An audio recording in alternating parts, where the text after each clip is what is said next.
واجب الاحترام دوستوں، بزرگوں، عزیز ساتھیوں، عزت و احترام کے لائق اسلامی ماں اور بہنوں،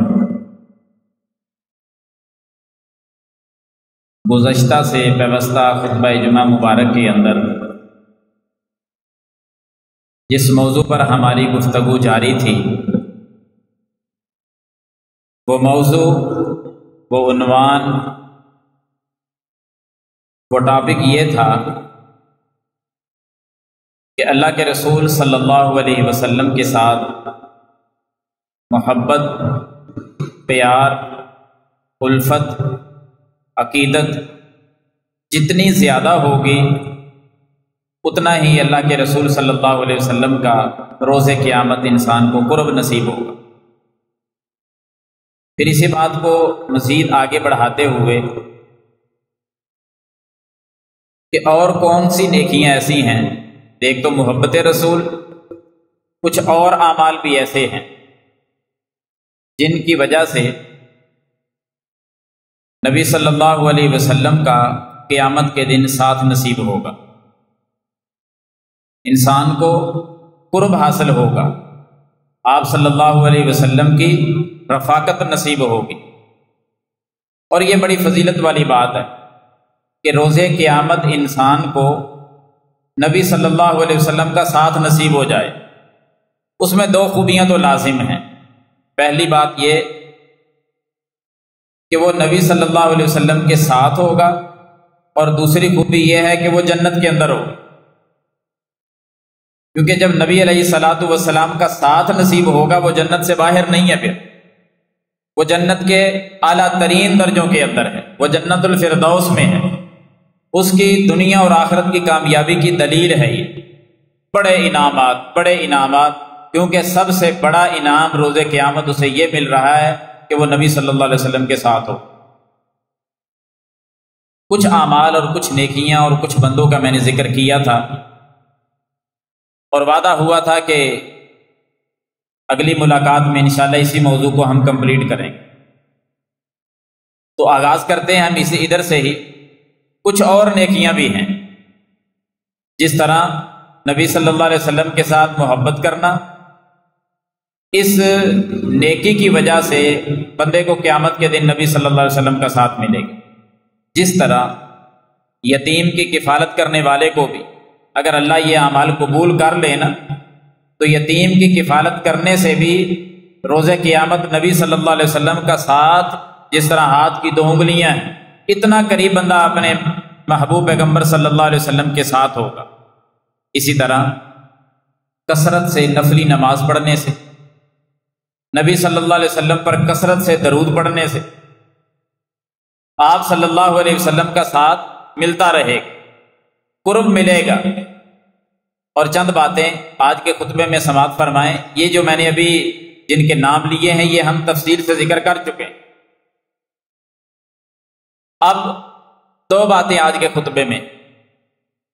سب سے پہلی بات کہ اللہ رب العالمین اگر 2 بیٹیاں عطا فرمائے، کسی بھی شخص کو 2 بیٹیاں دے اور وہ خوشی کے ساتھ ان کی پرورش کرے، فرق نہ آنے دے ذرا برابر،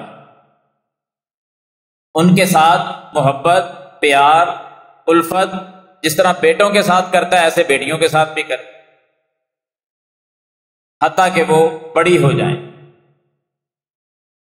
اچھی جگہ دیکھ کر ان کا نکاح کر، یہاں تک وہ ان کا ساتھ دے۔ بہت ساری احادیث ہیں اس حوالے سے، بہت ساری، اور بڑے بڑے انعامات ہیں۔ میں ایک حدیث ہمارے موضوع کے ساتھ جو مل رہی ہے وہ پڑھتا ہوں، اس پر آپ ذرا غور کریں۔ خطبہ مسنونہ کے اندر بھی میں نے اسی حدیث کی تلاوت کی ہے، جو صحیح مسلم کے اندر جو الفاظ آتے ہیں نا وہ پڑھے۔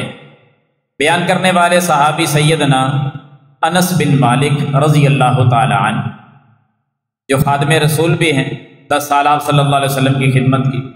وہ بیان کرتے ہیں کہ نبی مکرم صلی اللہ علیہ وسلم نے فرمایا، من عال جاریتین حتی تبلغا، جس بندے نے 2 بیٹیوں کی پرورش کی حتیٰ کہ وہ بڑی ہو گئیں، جوان ہو گئیں، جاء یوم القیامت انا وہوا، آپ بار بار کہہ رہے تھے قیامت کے دن ہم دونوں آئیں گے، جاء یوم القیامت انا و ہوا، قیامت کے دن آئیں گے کون؟ فرمایا انا و ہوا، میں اور وہ بندہ جس کو 2 بیٹیاں اللہ نے عطا فرمائی اور وہ بڑی ہو گئی۔ فرمایا میں اور وہ بندہ قیامت کے دن آئیں گے، کس کیفیت کے اندر؟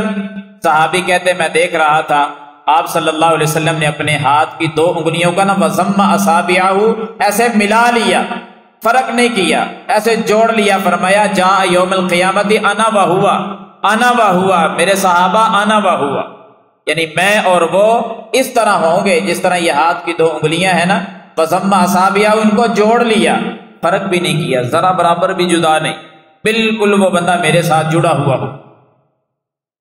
2 بیٹیوں کی پرورش کرنا یقیناً آزمائش ہے آدمی کے لیے، پریشانیاں بنتی ہیں، معاملات بہت سارے ان آدمی کو سامنا کرنا پڑتا ہے، لیکن اگر کوئی شخص ان تمام معاملات کو حسن سلوک کے ساتھ، تمام معاملات کو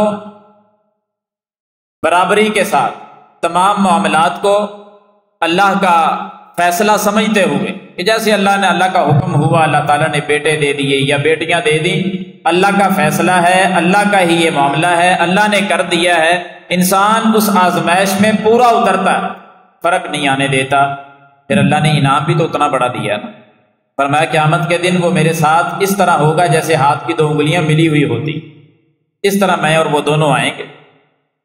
اس پر بڑی حدیثیں ہیں، اگر بیٹی کی عظمت پر بات کریں نا، اس پر ایک طویل ترین موضوع ہے، لمبا موضوع ہے، بہت ساری احادیث ہیں۔ میں چاہتا ہوں کہ ایک خطبہ جو ہے نا مکمل طور پر وہ بیٹی کے نام ہو جائے، تو انشاءاللہ اگلا خطبہ جو ہے نا وہ یہیں سے شروع کریں گے، اسی حدیث سے۔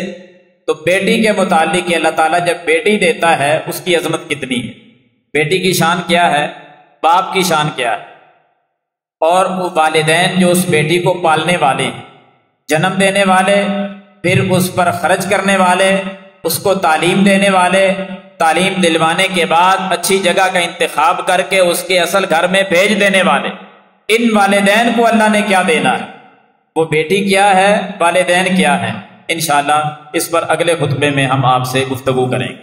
اللہ نے اگر ہمیں زندگی دی، آپ بھی وقت پر تشریف لائیں، تو انشاءاللہ اس پر احادیث اور آپ صلی اللہ علیہ وسلم کے فرامین وہ اگلے خطبے میں ہم انشاءاللہ آپ کو سنائیں گے۔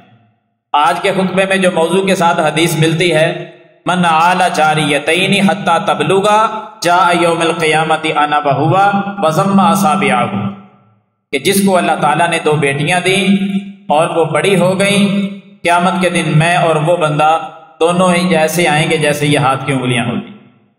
تو موضوع ہمارا کیا بیان ہو رہا ہے؟ قیامت کے دن نبی صلی اللہ علیہ وسلم کی رفاقت مل رہی ہے نا، آپ کی سنگت نصیب ہو رہی ہے، آپ کا ساتھ نصیب ہو رہا ہے بیٹیاں ملنے کی وجہ سے، تو اتنا بڑا انعام ہے بیٹی، اس پر تفصیلی بات انشاءاللہ آئندہ خطبے۔ دوسرا جس کی وجہ سے قیامت کے دن نبی صلی اللہ علیہ وسلم کی رفاقت ہمیں نصیب ہوگی، وہ کون سا ہے؟ اس پر ذرا غور کریں، وہ ہے اچھا اخلاق۔ جس آدمی کا اخلاق اچھا ہے، اللہ رب العالمین قیامت کے دن اس کو بھی اپنے نبی کا ساتھ نصیب کر دے گا۔ اب دیکھیں بات تو بالکل آسان ہے، اچھا اخلاق، اچھی گفتگو۔ اچھا اخلاق کہتے کس کو ہے؟ سب سے پہلی بات تو یہ ہے کہ اخلاق ہے کیا چیز؟ اچھا اخلاق انسان کے میٹھے بول بھی ہوتے ہیں، کردار بھی ہوتا ہے، جو لوگوں کے سامنے اور لوگوں کے ساتھ پیش آنے والے معاملات بھی ہوتے ہیں، کہ کتنی کی پاسداری کرنے والا ہے، کتنا کی اخلاق کا مالک ہے، زبان کے اعتبار سے کیسا ہے، معاملات کے اعتبار سے کیسا ہے، ہر چیز دیکھی جائے گی، پرکھی جائے گی، تب اس کی اخلاق کا فیصلہ ہوگا۔ اخلاق حسنہ جو ہے نا، یہ بہت بڑی نعمت ہے اللہ تعالیٰ کی۔ جس کے پاس اچھا اخلاق ہے، اللہ کی نعمتوں کی برکھا برستی ہے اس پر، بڑے بڑے انعامات ہیں۔ لیکن موضوع کے ساتھ جو بات مل رہی ہے وہ میں آپ کے سامنے بیان کر رہا ہوں، اس پر آپ ذرا غور کریں۔ یہ حدیث پاک نبی رحمت صلی اللہ علیہ وسلم کی جامع ترمذی کے اندر ہے کہ جس اچھا اخلاق کی وجہ سے اللہ تعالیٰ قیامت کے دن نبی صلی اللہ علیہ وسلم کی رفاقت نصیب فرمائے گا، سیدنا جابر رضی اللہ تعالیٰ عنہ بیان کرتے ہیں کہ رسول اللہ صلی اللہ علیہ وسلم نے فرمایا کہ لوگوں، ان من احبکم الی و اقربکم منی مجلسا یوم القیامت، قیامت کے دن میرے قریب بیٹھنے کے اعتبار سے اور سب سے زیادہ مجھے محبوب ہونے کے اعتبار سے دو باتیں آ گئی اس کے اندر۔ ایک ہے آپ نے فرمایا، اس کا دوسرا سادہ معنی کر لیں ہمارے اردو کے اندر، کہ مجھے سب سے پسندیدہ آدمی، اور دوسری بات قیامت کے دن سب سے زیادہ میرے قریب کون ہوگا؟ فرمایا تم میں سے ہر وہ بندہ ہوگا جس کا اخلاق اچھا ہوگا۔ ان من احبکم الی، تم میں سے سب سے زیادہ محبوب ترین میرے نزدیک، وَأَقْرَبِكُم مِّنِّي مَجْلِسًا يَوْمَ الْقِيَامَةِ، اور قیامت کے دن سب سے زیادہ میرے قریب بیٹھنے کے اعتبار سے، مجلس کے اعتبار سے، میرے قرب کے اعتبار سے کون ہوگا؟ فرمایا جس کے اخلاق اچھے ہوں گے، جس کا انداز اچھا ہوگا، کردار اچھا ہوگا، جو معاملات میں اچھا ہوگا، جس کا اخلاق اچھا، وہ اتنا ہی زیادہ مجھے محبوب بھی ہے، اتنا زیادہ میرے وہ قریب بھی ہوگا قیامت کے دن بیٹھنے کے اعتبار سے، یعنی وہ سب سے زیادہ آپ صلی اللہ علیہ وسلم کے قریب بیٹھے۔ یہ انعام، یہ تحفہ، یہ برکت اور رحمت اس آدمی کو نصیب ہوگی جس کا اخلاق اچھا ہے۔ اب اخلاق میں ہمارے بول اچھے ہونے چاہیے۔ یوں سمجھ لیں کہ کسی سے جب ہم گفتگو کریں، ہمارے انداز میں انتہائی نرمی ہو، ہمارے انداز میں، انداز گفتگو میں میٹھے بول ہوں، ایسے الفاظ نہیں ہونے چاہیے کہ جو خاندانوں کو توڑ کے رکھ دیں۔ آپ کو پتا ہے نا، چند لفظ ہی تو ہوتے ہیں جو بگاڑ پیدا کر دیتے ہیں، ناراضگیاں پیدا کر دیتے ہیں، گھروں کے گھر اجڑ جاتے ہیں دو لفظوں کی وجہ سے۔ وہ اتنے ترش ہوتے ہیں، بعض دفعہ ایک لفظ اتنا ترش ہوتا ہے، اتنا سخت ہوتا ہے، اتنا ثقیل ہوتا ہے کہ ایک لفظ کی وجہ سے صرف یہ دنیا ہی برباد نہیں بلکہ اس کی آخرت بھی برباد ہو جاتی ہے۔ صحیح بخاری میں حدیث ہے، اللہ کے رسول صلی اللہ علیہ وسلم نے فرمایا کہ بس اوقات ایسے ہوتا ہے کہ آدمی ایک لفظ بولتا ہے، بڑی حیران کر دینے والی یہ حدیث ہے۔ فرمایا بعض دفعہ بندہ ایک بات کرتا ہے، لمبی چوڑی باتیں بھی نہیں، ایک بات، اور بغیر سوچے سمجھے بندہ کرتا ہے، اس کا خیال بھی نہیں ہوتا، وہم و گمان بھی نہیں ہوتا کہ میں کیا کہہ رہا ہوں، بغیر سوچے سمجھے وہ بات کرتا جا رہا ہوتا ہے، کسی کو مذاق میں کہہ رہا ہوتا ہے، جملہ کوئی بول رہا ہے۔ نبی علیہ السلام نے فرمایا اللہ کو وہ بات، وہ جملہ، وہ کلمہ جو اس کے منہ سے نکل رہا ہے بغیر سوچے سمجھے نکل رہا ہے، وہ کلمہ، وہ بات اللہ کو انتہائی ناپسند ہوتی ہے۔ اللہ وہ بات پسند نہیں کرتے جو وہ کہہ رہا ہوتا ہے بغیر سوچے سمجھے۔ نقصان کتنا؟ فرمایا یہ تو کہہ رہا ہے نا بغیر سوچے سمجھے، اللہ تعالیٰ اس ایک بات کی وجہ سے اتنا ناراض ہوتے ہیں، اتنا ناراض ہوتے ہیں اس بندے کے ساتھ، مستقل طور پر ہمیشہ ہمیشہ کے لیے ناراض رہنے کا اللہ فیصلہ کر لے کہ میں نے اس بندے سے کبھی راضی نہیں ہونا، یہ اس طرح کی بات کر رہا۔ اور سب سے زیادہ پریشان کن بات یہ ہے کہ بندے کو پتہ بھی نہیں ہوتا، وہ تو غور بھی نہیں کر رہا ہوتا کہ میں کیا کہہ رہا ہوں، اور اس کے متعلق ہو کیا گیا ہے، مستقل طور پر اللہ نے ناراض ہونے کا فیصلہ کر دیا ہے کہ یہ اس سے راضی نہیں ہوگا اللہ کبھی۔ ایک تو اسے غلطی کا بھی نہیں پتا، نقصان اتنا بڑا کہ مالک ہمیشہ کے لیے ناراض ہو گیا۔ اور اسی حدیث کا بعض لفظوں کا یہ معنی ہے کہ اللہ تعالیٰ اس کو جہنم کی اتنی گہرائی میں پھینک دیتے ہیں، جس طرح زمین و آسمان کا خلا ہے نا، اتنی گہرائی میں اس کو جہنم کے اندر گرا دیتے ہیں ایک لفظ کی وجہ سے۔ اسی حدیث کا یہ حصہ بھی ہے کہ بس اوقات ایسے ہوتا ہے کہ آدمی ایک بات کہتا ہے، وہ بات اللہ کو راضی کرنے والی ہوتی ہے، بندہ سمجھتا نہیں ہے، خیال نہیں کرتا وہ کیا کہہ رہا ہے۔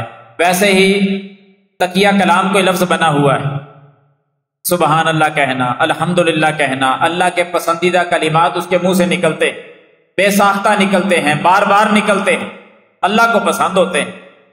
اللہ کو وہ پسندیدہ کلمات جب اس بندے سے سنتے ہیں نا اللہ تعالیٰ کہ یہ کہہ رہا ہے، عادت ہی بنی ہوئی ہے یہ جملہ کہنے کی، اللہ تعالیٰ محبت پھر اتنی کرتے ہیں کہ ایک جملے کی وجہ سے ہمیشہ ہمیشہ راضی ہونے کا فیصلہ کرتے ہیں کہ میں نے اس بندے سے اب ناراض نہیں ہوں۔ کتنی خوش نصیبی ہے، راستے تو دونوں ہی ہیں نا۔ افسوس کی بات ہے کہ ہمارا جو معاشرہ ہے ان کے جو تقیہ کلام ہے نا، تقیہ کلام ہوتا ہے کہ ارادے کے بغیر عادتاً کوئی جملے نکلتے رہنا زبان سے۔ بعض دفعہ کوئی جملہ زبان پر پک جاتا ہے، ہر بات کرتے ہوئے بندہ وہ کہہ دیتا ہے، نہ اس کا خیال، نہ سمجھا، نہ سوچا، نہ اس کو تولا، بس بول دیا۔ وہ جملہ ہمارے معاشرے میں کون کون سا ہے؟ آپ تصورات میں ذرا جائیں، اپنے اپنے گریبان میں ہم سارے جھانکیں کہ ہماری زبانوں سے کیا نکلتا ہے۔ ہمارے بہت سارے جوان ایسے، بہت سارے سفید بالوں والے بزرگ ایسے جو بات بعد میں کریں گے، ماں بہن کی گالی پہلے دیں، مذاق، ایسی چھوٹی چھوٹی باتوں پر گالیاں نکل رہی۔ اپنے دوست کو آواز دینی ہو نا تو پہلے گالی دیتے ہیں، نہ وہ سننے والا کوئی ناراض ہوتا ہے کیونکہ اسے بھی پتا ہے کہ یہ عام طور پر اس طرح کرتا ہی رہتا ہے، گالی اس کے منہ سے نکلتی رہتی۔ یہ دنیا کے معاملات تو ٹھیک ہے کہ وہ ناراض نہیں ہوگا، لیکن اخلاق سے اتنی گری ہوئی باتیں ہیں، بد اخلاقی اس قدر ہے کہ اللہ اگر ناراض ہو گیا ساری زندگی کے لیے کہ اللہ نے راضی ہونا ہی نہیں ہے اس بندے سے، تو کتنا بڑا نقصان اس زبان سے سبحان اللہ کیوں نہیں نکل آتا؟ اس زبان سے کوئی اللہ کی تعریف، اللہ کی تحلیل، تمجیدات، لا الہ الا اللہ، اللہ اکبر، سبحان اللہ، الحمدللہ، ایسے کلمات کو ہم نے تقیہ کلام کیوں نہیں بنایا؟ ہماری انداز کچھ بہتر ہونی چاہیے، ہمارے انداز کے اندر خیر اور برکت ہونی چاہیے، ہمارے انداز، ہمارے جملے خیر والے ہونے چاہیے، یہی اخلاق ہے۔ کسی سے جھگڑا بھی ہو جائے نا، اخلاق سے دائرے سے نہیں گرنا چاہیے انسان۔ ناراضگیاں بھی ہو جاتی ہیں، اختلافات بھی ہو جاتے ہیں، اختلاف بھی ہو، ناراضگی بھی ہو، جھگڑا بھی ہو، 100 بار ہمیں سوچنا چاہیے کہ میں اس کے متعلق کیا کہنے لگا۔ ایک اصول کے تحت رہ کر آپ ناراضگی کا اظہار کریں۔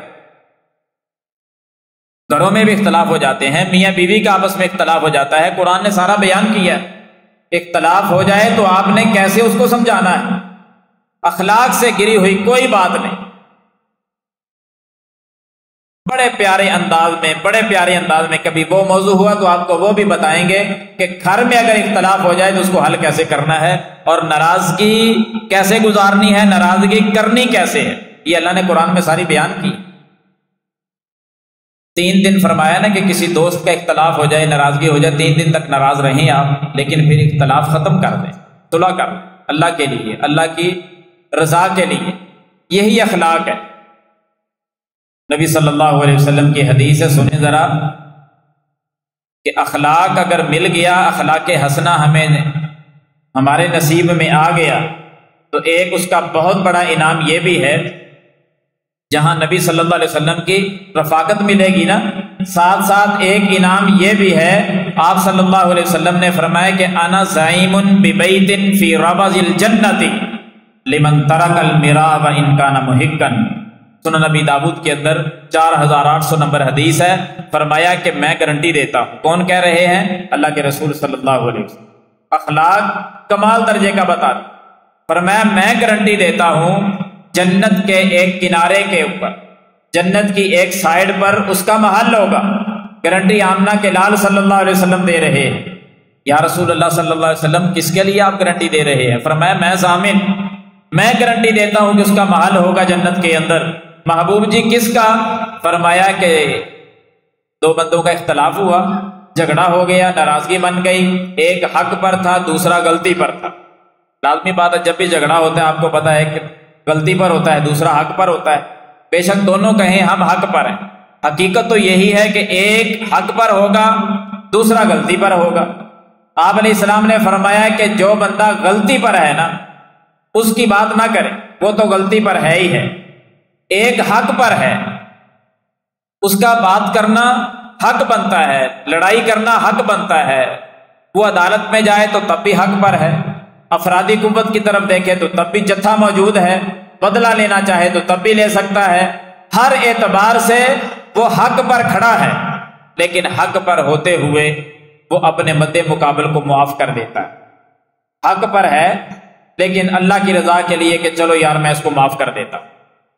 اخلاق ہے نا، اخلاق حسنہ ہے، کبھی اپنا کر تو دیکھیں۔ فرمایا کہ حق پر ہوتے ہوئے دوسرے کو اگر کوئی اللہ کی رضا کے لیے معاف کر دیتا ہے لوگوں پوری کائنات کی میری امت کو یہ بات سنا دینا کہ میں گارنٹی دے کے جا رہا ہوں کہ اس بندے کا محل جنت کے اندر ہوگا جو حق پر ہوتے ہوئے دوسرے کو معاف کر دے۔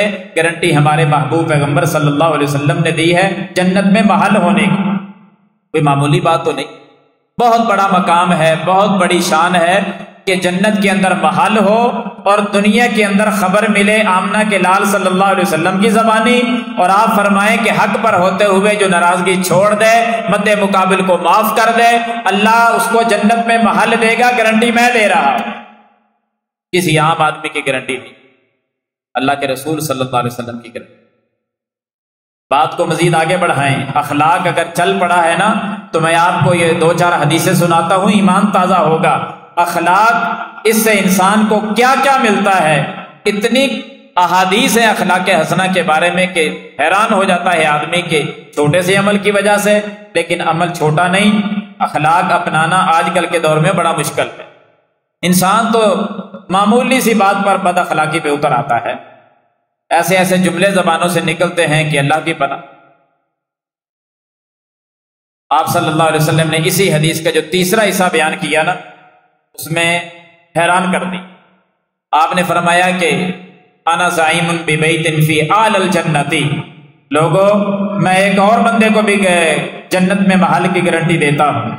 انا زعیم ببیت فی اعلی الجنتی، پہلے فرمایا تھا فی ربض الجنتی، جنت کے ایک کنارے پر محل ہوگا، اب فرمایا فی اعلی الجنتی، جنت کے سب سے اعلیٰ ترین جو درجے ہیں نا وہاں محل ہوگا۔ میں محمد گارنٹی دیتا ہوں صلی اللہ علیہ وسلم۔ محبوب جی کس کے لیے گارنٹی؟ جنت میں سب سے اعلیٰ درجے میں، اور کس امتی کے لیے آپ گارنٹی دے رہے ہیں؟ آپ علیہ السلام نے فرمایا لمن حسن خلقہ، میرا جو امتی اپنا اخلاق اچھا بنا لے میں اس بندے کے لیے گارنٹی دیتا ہوں کہ جنت کے سب سے اعلیٰ درجے کے اندر اس کا محل ہوگا۔ لمن حسن خلقہ، جس نے اپنا اخلاق اچھا کر لیا۔ اس کا مطلب ہے کہ انسان محنت کے ساتھ اپنے اخلاق کو اچھا کر سکتا ہے۔ جس نے اخلاق اچھا بنا لیا، اپنی زبان پر میٹھے بول اس نے اتار لیے، بھائی کہہ کر لوگوں کو بلانے لگا، گالی گلوچ اپنی زبانوں سے ختم کر دی، برا کردار اس نے چھوڑ دیا، ہر کسی کو سخت لفظ بول کر گالیاں دے کر گندے الفاظ سارے ختم کر دیے، زبان پر میٹھے بول آ گئے، پیار والے الفاظ آ گئے، ناراضگیاں ساری ختم کر دی، محبت بھرے جملے، محبت بھری ملاقاتیں، اور اندر سے سب کچھ ختم کر دیا۔ دنیا تو ایک دن ختم ہو ہی جانی ہے، زندگی انسان کی ختم ہو ہی جانی ہے۔ کبھی ہم اندر سے اپنے دوستوں کو جن سے ناراضگی بنی ہے، اپنے رشتہ داروں کو جن سے کئی سال بیت گئے، گھروں کے گھر دور ہو چکے، نسل در نسل ناراضگی چل رہی ہے، کبھی اس کو بھی ختم کر کے دیکھیں۔ جب ہماری زندگی ختم ہوگی، اس زندگی کو اختتام ہونا سارے مانتے ہیں، میں اس زندگی کی بات کرتا ہوں جو کبھی ختم ہوگی نہیں، اس کے اندر جنت کی گارنٹیاں ہیں، اور جنت کی گارنٹی بھی پھر عام آدمی کی نہیں، اللہ کے رسول صلی اللہ علیہ وسلم کی ہے، اور وہ گارنٹی بھی پھر جنت میں سب سے اعلیٰ درجے کے اندر گارنٹی مل رہی ہے کہ وہاں محل ہو۔ پھر اسی پہ بس نہیں، جنت میں محل کی گارنٹی، جنت میں سب سے اعلیٰ درجے میں محل کی گارنٹی، اور آگے بڑھیں۔ یہ جو محل ہے نا جنت کے اندر، اس محل کی گارنٹی کے ساتھ ساتھ اللہ کے رسول صلی اللہ علیہ وسلم نے اور بہت ساری باتیں بیان کی۔ وہ کون سی؟ انعامات کون کون سے ہوں گے؟ یہ تو تھا محل جنت میں سب سے اعلیٰ درجے میں جس کو ملا۔ اب اس کی کیفیت بھی سن لیں، یعنی جنت کا جو محل ہوگا وہ کیسا ہوگا، جس کی گارنٹی آپ دے رہے ہیں کہ نرم کلامی کی وجہ سے، اچھے اخلاق کی وجہ سے، میٹھے بول ہونے کی وجہ سے، اعلیٰ کردار ہونے کی وجہ سے، ناراضگیوں کو دوستی میں تبدیل کرنے کی وجہ سے جو جنت میں محلات ملیں گے، ان محلات کی کیفیت کیسی ہوگی وہ بھی ذرا نوٹ کریں۔ نبی مکرم صلی اللہ علیہ وسلم کا یہ فرمان جو ابھی آپ کے سامنے پڑھنے لگا ہوں، یہ مستدرک حاکم میں کیا فرمایا؟ آپ صلی اللہ علیہ وسلم نے ایک موقع پر یہ حدیث بیان کی۔ آپ نے فرمایا کہ میرے صحابہ، ان فی الجنت غرفۃ یرا ظاہرها من باطنها وباطنها من ظاہرها، بڑے سادہ سے لفظ بیان کیا، ان فی الجنت غرفۃ، میرے صحابہ جنت کے اندر کچھ محلات ایسے ہیں، یا یوں سمجھے کہ جنت کے اندر ایک محل ایسا بھی ہے، ویسے زیادہ ہیں، آپ کو سمجھانے کے لیے ایک محل کی بات کر رہا ہوں۔ جنت کے اندر کچھ محلات ایسے ہیں، یرا ظاہرها من باطنها و باطنها من ظاہرها، مطلب یہ ہے کہ جس محل کے باہر کھڑے ہو کر ایسے دیکھا جائے تو باہر کھڑے ہونے والے شخص کو محل کے اندر والی ساری کیفیت اس کو باہر سے نظر آئے گی۔ اگر وہ اندر داخل ہو جائے، اندر داخل ہو کر ایسے اپنی نظروں کو اٹھائے تو بیرونی حصہ اس کا اندر سے کھڑے ہوئے شخص کو بھی دکھائی دے گا۔ ایسے محلات بھی جنت کے اندر ہیں، اور یہ ویسے اگر یہاں ہم غور کریں نا، ہماری عقل کے خلاف ہے۔ انسانی عقل اس کا ادراک نہیں کر سکتی کہ اندر کھڑے ہو کر باہر سے ہم کیسے دیکھ سکتے ہیں۔ جو اندر کھڑا اس کو اندرونی حصہ نظر آ رہا ہے، جو باہر کھڑا اس کو وہ بیرونی حصہ نظر آئے گا۔ اندر والی کیفیت باہر والے کو نظر نہیں آ سکتی اور اندر والے کو باہر والی کیفیت نہیں نظر آ سکتی، لیکن جنت کے اندر ایسا ہے۔ ہمارا ایمان ہے، عقل نہیں مانتی، نہ مانے۔ اس دور میں تو بہت ساری آسانیاں بھی ہو چکی ہیں نا، یعنی سمجھنے کے لیے کیمرے لگے ہوئے ہیں، اندر کھڑے شخص کو سکرین سے سارا کچھ نظر آ رہا۔ جب یہ حدیثیں بیان ہوئی تھی، لوگوں نے عقل کی بنیاد پر ان کا انکار کر دیا۔ ہم عرض کرتے ہیں کہ کسی حدیث کا عقل کی وجہ سے انکار نہ کرو کہ وہ ہماری عقل میں نہیں آ رہی، اور بھائی آج نہیں آ رہی، آنے والی نسلیں سمجھ جائیں گی۔ ایمان رکھو کہ محبوب نے فرما دیا، بس اس طرح ہے، وہ محل جنت کے اندر ہے، ہمارا ایمان ہے، کیونکہ جنت بنائی اللہ نے ہے، یہ عقل بھی اللہ نے بنائی ہے، عقل کو چھوٹا بنایا ہے، جتنا کچھ اس میں آ سکتا ہے وہ آ رہا ہے، جو نہیں آ رہا وہ قیامت کے دن آ جائے گا، ہماری آنکھوں کے سامنے ہوگا۔ ہمارے محبوب صلی اللہ علیہ وسلم کی تمام احادیث جو ہیں وہ برحق ہیں، صحیح ہیں۔ میں ایک مثال دے کر بات آپ کو آگے بڑھاتا ہوں، سمجھاتا ہوں۔ پہلے کچھ لوگوں نے انکار کیا تھا، یہ جو حدیث ہے نا بڑی معروف، قیامت کے دن اعمال کا وزن کیا جائے گا۔ بندہ بولتا ہے نا سبحان اللہ، حدیث ہے کہ اس کا وزن ہوگا، کلمتان حبیبتان خفیفتان علی اللسان ثقیلتان فی المیزان سبحان اللہ وبحمدہ سبحان اللہ العظیم، کہ دو کلمے ایسے ہیں جو اللہ کو بڑے پسند ہیں، میزان میں وہ بڑے وزنی ہیں، زبان پر وہ بڑے ہلکے ہیں۔ ایک ہے سبحان اللہ وبحمدہ اور دوسرا ہے سبحان اللہ العظیم۔ اس حدیث کا عقل پرستوں نے انکار کیا تھا کسی دور میں۔ کب؟ شروع میں عقل پر ہر چیز کو پرکھنے والے کہتے تھے کہ کیسے ہو سکتا ہے کہ جو چیز نظر نہیں آتی اس کا وزن کیسے ہوگا؟ ایک بندہ پڑھتا ہے سبحان اللہ، اس کا وزن کیسے ہوگا؟ لہذا یہ حدیثیں درست نہیں ہیں، کیونکہ عقل پر پرکھتے تھے۔ ہمارے علماء اس وقت بھی کہتے تھے، محدثین اس وقت بھی کہتے تھے حدیث ایسے ہی ہے، ہمارا ایمان ہے، عقل میں بات آئے یا نہ آئے، چیز دکھائی دے یا نہ دے، ہمارا ایمان ہے کہ اس کا وزن ہوگا۔ کیوں؟ ہمارے محبوب نے فرما دیا، ہمارے محبوب کبھی اللہ کے حکم کے بغیر نہیں بولتے۔ اللہ وزن کریں گے سبحان اللہ کا، ہمارا اس پر ایمان ہے، ہم اس کو پڑھیں گے، قیامت کے دن ترازو قائم ہوگا، ہمارے کہے ہوئے سبحان اللہ الحمدللہ ترازو میں رکھا جائے گا، اس کا وزن ہوگا، ہمارا ایمان ہے۔ اللہ کی قسم، وہ کہنے والے جنہوں نے اپنی کتابوں میں لکھا کہ عقل مانتی ہے یا نہیں مانتی، ہمارا ایمان ہے کہ اس کا وزن ہوگا، وہ دنیا سے چلے گئے۔ ان کے زمانہ میں ایسا نہیں ہوا کہ وزن کیا گیا ہو ایسی چیز کا جو دکھائی نہیں دیتی۔ آج وہ دور ہے کہ جس کے اندر بہت ساری ایسی اشیاء ہیں جو ہمیں نظر نہیں آتی لیکن ان کا وزن ہو رہا۔ بڑی ایسی چیزیں ہیں جو ہماری آنکھوں سے اوجھل ہیں، ان کا وجود نہیں، بظاہر وجود نہیں، لیکن ہماری ٹیکنالوجی کہاں تک پہنچی کہ اس کا بھی ہم نے وزن کر لیا۔ ہوا نظر آتی ہے؟ کیوں بھی آپ سے پوچھ رہا ہوں، ہوا دکھائی دیتی ہے؟ وزن ہو رہا ہے یا نہیں؟ ہوا کا وزن کسی دور میں ممکن نہیں تھا، لوگ مثالیں دیتے تھے کہ ہوا کو ذرا تول کر دکھاؤ، تم کلمات کا وزن کہتے ہو، ہوا کو تول کر تو دکھاؤ۔ اللہ نے وہ دور ہماری زندگی کے اندر ہمیں دکھا دیا، ہوا کا وزن ایسے ایسے انداز میں کیا کہ دنیا آج تک سوچ بھی نہیں سکتی تھی۔ حیران ہے کہ ہوا کا وزن کیسے کر لیا گیا۔ وہ گاڑی کا ٹائر ہے تو تب تولا جا رہا ہے کہ کتنی ہوا ہے اس کے اندر، گاڑی کے اندر بیٹھ کر ہی ہمیں سمجھ آ رہی ہے کہ اتنی ہوا اس کے اندر ہو گئی ہے، اتنی ہم نے کروانی ہے، وغیرہ وغیرہ، ساری تفصیل آپ کے سامنے۔ کس کس انداز میں ہم نے اس کا وزن کیا ہے، اگر تفصیل میں جاؤں تو سارا ٹائم ادھر لگ جائے گا۔ بظاہر انسان کے اندر جو بخار ہوتا ہے کبھی بخار بھی دیکھا گیا تھا، کبھی بخار کو تولا بھی گیا تھا، بخار کی ہیٹ کو، شدت کو کس کس انداز میں آج تولا جا رہا ہے، کس کس انداز میں پرکھا جا رہا ہے کہ بخار اس کو کتنا ہو چکا ہے۔ بجلی کے میٹر لگے ہوئے، بجلی دیکھنے والی چیز نہیں تھی، وجود نہیں رکھتی تھی اپنا، لیکن مجال ہے کوئی ایک یونٹ آگے گزار کر تو دکھائے۔ بے شمار مثالیں ایسی کہ جو چیزیں نظر آنے والی نہیں تھی، جن کا بظاہر وجود نہیں تھا، ہماری ٹیکنالوجی نے ایسا تول کر رکھا ہے کہ ایک ذرا بھی آگے پیچھے کام نہیں ہو سکتا۔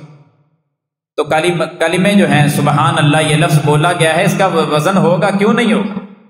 اللہ کے متعلق پھر بات تو ادھر ہی ختم ہو جاتی ہے، جب اللہ کہیں کہ میں نے وزن کرنا ہے۔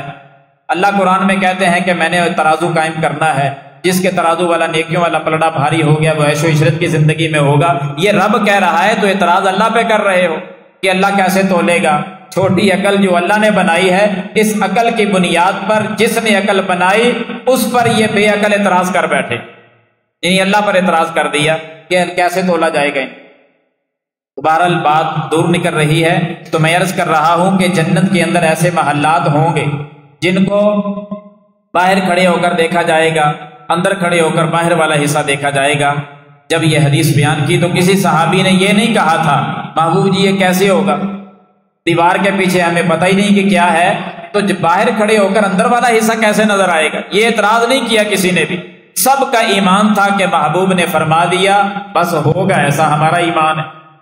ایک سوال کیا تھا اور وہ سوال بنتا بھی تھا، وہ سوال یہ تھا کہ یا رسول اللہ صلی اللہ علیہ وسلم لمن ہیا، یہ جو آپ نے فرمایا کہ ایسے محلات ہوں گے جس کے باہر کھڑے ہو کر اندر والا حصہ اور اندر کھڑے ہو کر باہر والا حصہ دیکھا جا سکتا ہے، محبوب جی لمن ہیا یا رسول اللہ صلی اللہ علیہ وسلم، اللہ نے یہ محلات کس کے لیے بنائے ہیں؟ ہمیں یہ تو بتا دو یہ محل کس کے لیے ہیں، یہ کن کو ملیں گے، کون سے خوش نصیب ہیں جن کو یہ محلات دیے جائیں گے؟ تو آپ صلی اللہ علیہ وسلم نے جو سب سے پہلی بات بیان کی تھی نا وہ ہمارے موضوع کے ساتھ ملتی ہے۔ محبوب نے فرمایا لمن الان الکلام، میرے صحابہ جس کی زبان کے اندر نرمی کے بول ہوں گے یہ محل اللہ نے ان کے لیے بنائے۔ لمن الان الکلام، ہماری زبانوں پر تو گالیاں ہیں، ہماری زبانوں پر تو ایسے سخت جملے ہیں جو خاندانوں کو توڑ کے رکھ دیتے، ہماری زبانوں پر ایسے سخت جملے ہیں جو ایک گھر کو بھی مضبوط اور اکٹھا نہیں رہنے دیتے۔ میری مراد میاں بیوی ایک جملہ بولتے ہیں آپس میں اور ساری زندگی کے لیے معاملہ ختم ہو کے رہ جاتا، ایک لفظ سے ہی لڑائی ہوتی ہے نا، جھگڑا ایک سے ہی چلتا ہے۔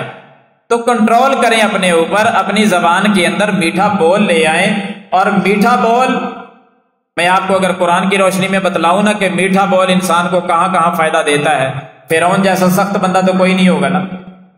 اللہ نے قرآن میں فرعون کو سب سے زیادہ خطرناک، سب سے زیادہ اکھڑ مزاج اور سب سے زیادہ زمین میں فساد کرنے والا کہا۔ جو اپنے آپ کو کہتا تھا انا ربکم الاعلی، اس سے سخت کون ہوگا؟ کہتا تھا میں سب سے بڑا رب ہوں تمہارا۔ فرعون کی طرف جب دعوت دے کر اللہ نے بھیجا نا موسیٰ اور ہارون کو علیہم السلام، موسیٰ کو اور ہارون علیہ دونوں بھائیوں کو نبوت سے نوازا اور کہا کہ جاؤ اور جا کر فرعون سے آج بات کرو۔ کیا کہا تھا اللہ تعالیٰ نے ان دونوں کو؟ بات کرنے کا جو انداز، کمال انداز اللہ نے قرآن میں سکھایا۔ فَاذْهَبَا، آپ نے فرمایا، اللہ فرماتے ہیں کہ اے موسیٰ اور ہارون تم دونوں ہی چلے جاؤ، اِلَىٰ فِرْعَوْنَ، کس کی طرف جاؤ؟ فرعون کی طرف جاؤ، فرعون کے پاس جاؤ اور جا کر اس سے بات کرو۔ کون سی بات کرنی ہے؟ قولاً لینا، اللہ کہتے ہیں سخت بات نہ کرنا، قولاً لینا، آپ نے نرم بات کرنی ہے، جا کر فرعون سے نرم بات کرنا۔ جب آپ نرم بات کریں گے دو باتوں میں سے ایک لازمی ہوگی۔ پہلی بات یہ ہے کہ فرعون نصیحت حاصل کرے گا، آپ کی نرم بات سن کر فرعون نصیحت حاصل کر لے گا، وہ راہ راست پہ آ جائے گا۔ اگر ایسا نہ ہو سکا تو اللہ قرآن میں کہتے ہیں فرعون تم سے ڈر جائے گا، فرعون پر خوف طاری ہو جائے گا۔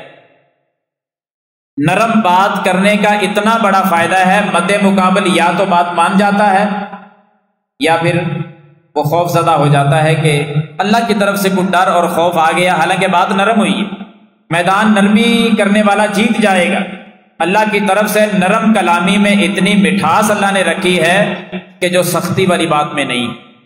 کبھی ہمارا یہ موضوع ہوا نا، انشاءاللہ اس پر آپ کو خوب احادیث سنائیں گے کہ نرم بات کرنے سے انسان کو کتنے کتنے فائدے ہوتے، اور نرم کلام جو ہے یہ اخلاق حسنہ کا ایک جز ہے۔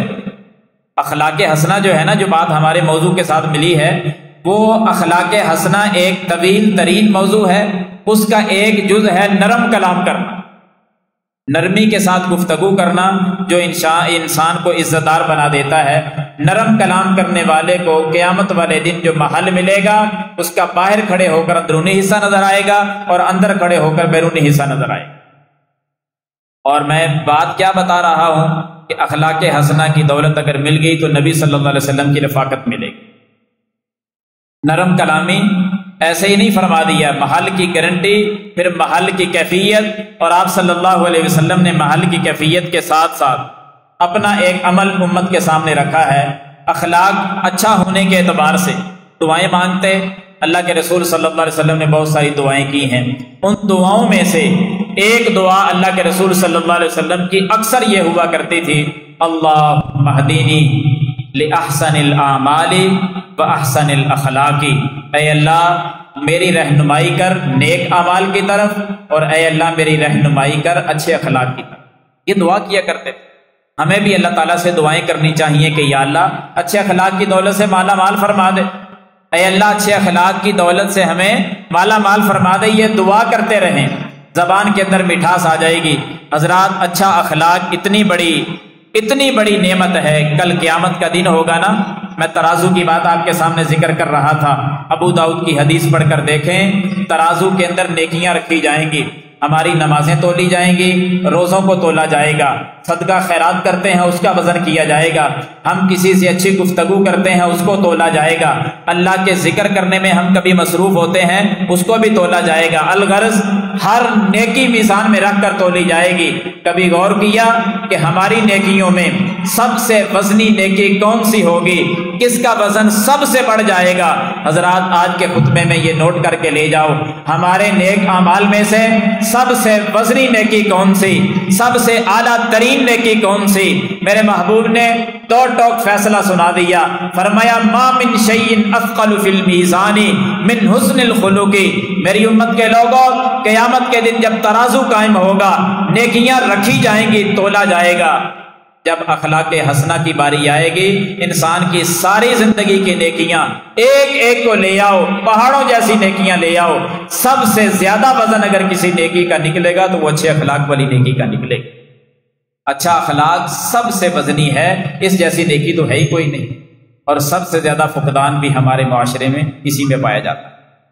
اخلاق والی بات ہی کوئی نہیں کسی کے اندر، چھوٹے چھوٹے بچوں سے لے کر بڑی عمر تک چھوٹے بڑے کا نہ احترام رہا، اخلاق والی بات کا ستیہ ناش ہو گیا۔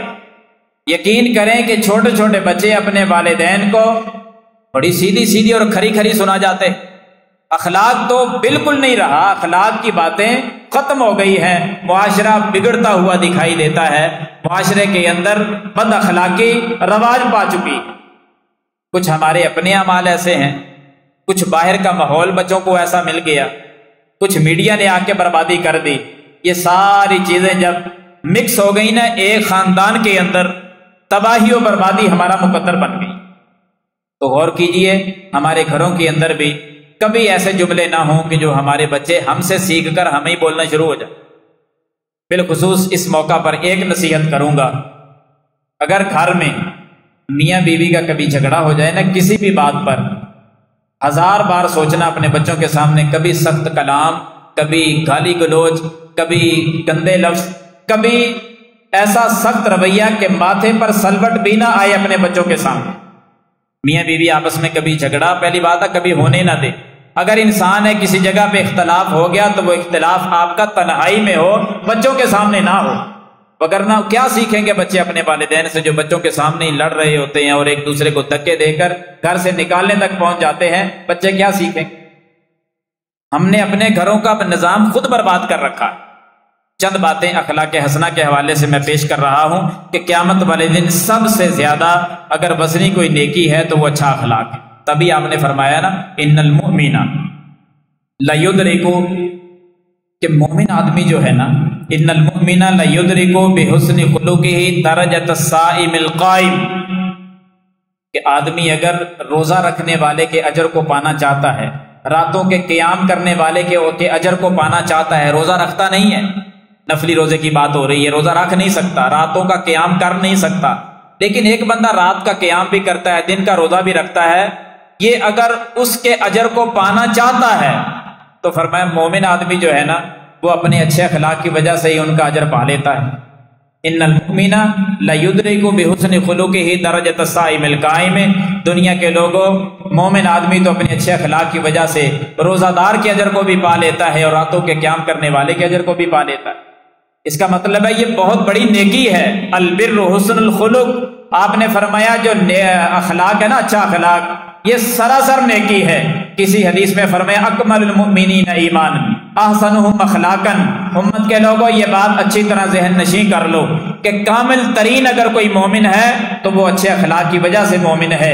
جس کا اخلاق اچھا وہ کامل مومن، جس کا اخلاق اچھا نہیں وہ مومن نہیں ہو سکتا کامل ترین۔ مومن بن گیا اپنے اخلاق کی وجہ سے، روزہ رکھنے والے کے اجر کو بھی پائے گا، راتوں کے قیام کرنے والے اجر کو بھی پائے گا، کامل ترین مومن بھی بنے گا، سراسر نیکیوں میں زندگی گزارے گا۔ اچھے اخلاق کی دولت مل گئی تو قیامت کے دن جنت کے محل کی گارنٹی امام کائنات صلی اللہ علیہ وسلم نے دے دی۔